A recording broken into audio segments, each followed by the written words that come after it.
The Adventures of Pinocchio, Chapter 24. Pinocchio reaches the island of the busy bees and finds the fairy once more.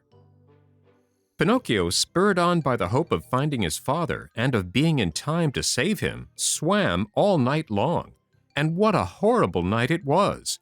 It poured rain, it hailed, it thundered, and the lightning was so bright that it turned the night into day. At dawn he saw not far away from him a long stretch of sand. It was an island in the middle of the sea. Pinocchio tried his best to get there, but he couldn't. The waves played with him and tossed him about as if he were a twig or a bit of straw. At last, and luckily for him, a tremendous wave tossed him to the very spot where he wanted to be. The blow from the wave was so strong that as he fell to the ground, his joints cracked and almost broke. But nothing daunted, he jumped to his feet and cried, "Once more I have escaped with my life!" Little by little the sky cleared. The sun came out in full splendor, and the sea became as calm as a lake. Then the marionette took off his clothes and laid them on the sand to dry. He looked over the waters to see whether he might catch sight of a boat with a little man in it. He searched and he searched, but he saw nothing except sea and sky, and far away a few sails, so small that they might have been birds. "If I only knew the name of this island," he said to himself. "If I even knew what kind of people I would find here. But whom shall I ask? There is no one here." The idea of finding himself in so lonesome a spot made him so sad that he was about to cry.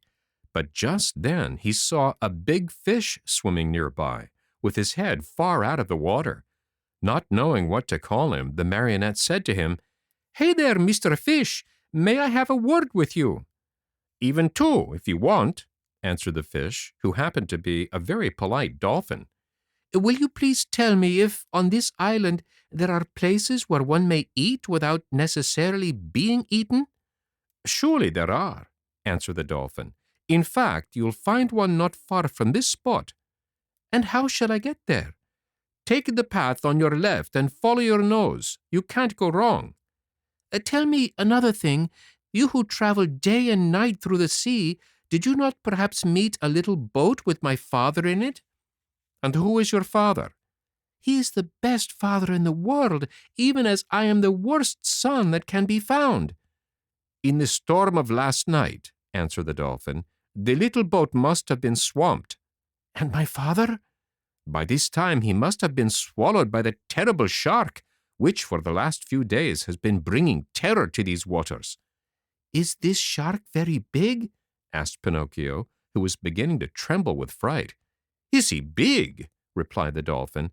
"Just to give you an idea of his size, let me tell you that he is larger than a 5-story building, and that he has a mouth so big and so deep that a whole train and engine could easily get into it."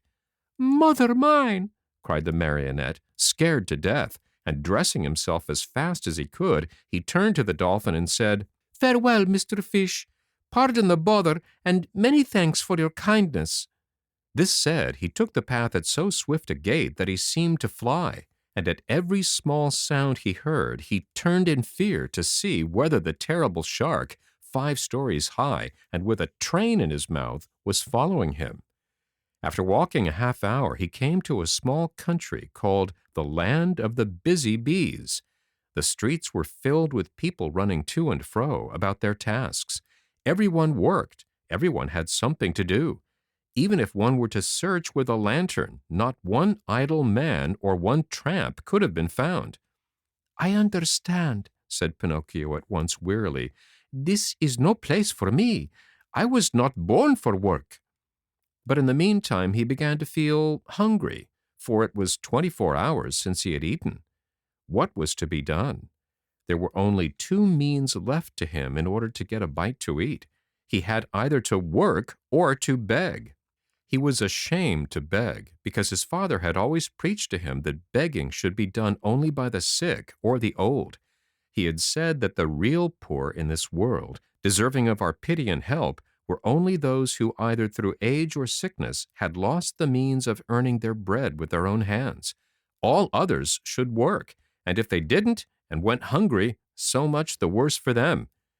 Just then a man passed by, worn out and wet with perspiration, pulling with difficulty 2 heavy carts filled with coal.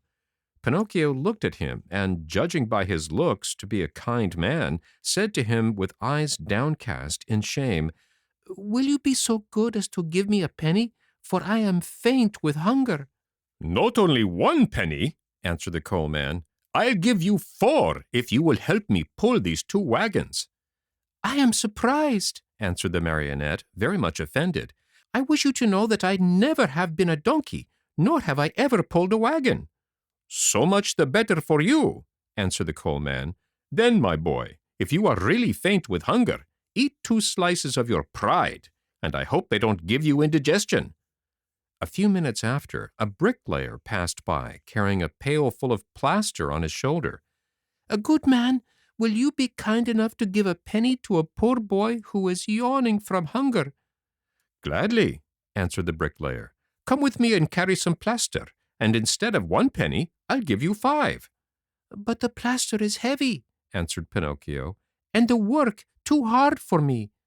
"If the work is too hard for you, my boy, enjoy your yawns, and may they bring you luck."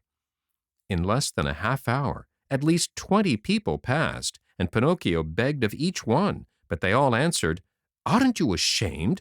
Instead of being a beggar in the streets, why don't you look for work and earn your own bread?" Finally, a little woman went by carrying 2 water jugs.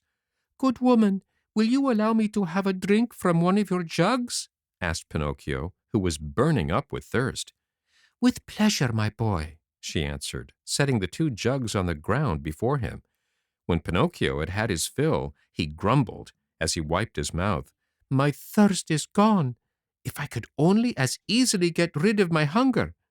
On hearing these words, the good little woman immediately said, "If you help me to carry these jugs home, I'll give you a slice of bread."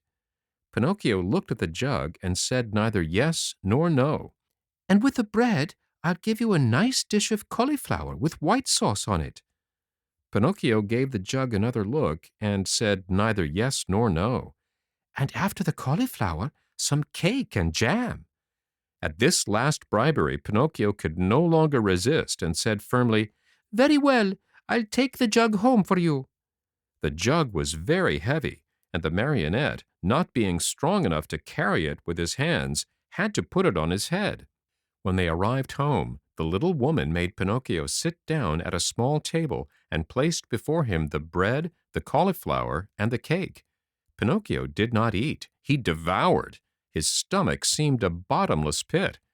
His hunger finally appeased, he raised his head to thank his kind benefactress, but he had not looked at her long when he gave a cry of surprise and sat there with his eyes wide open, his fork in the air, and his mouth filled with bread and cauliflower.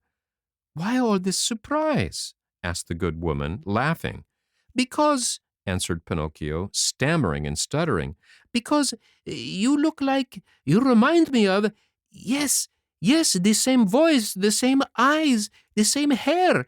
Yes, you also have the same azure hair she had. Oh, my little fairy, tell me that it is you. Don't make me cry any longer. If you only knew, I have cried so much, I have suffered so." And Pinocchio threw himself on the floor and clasped the knees of the mysterious little woman.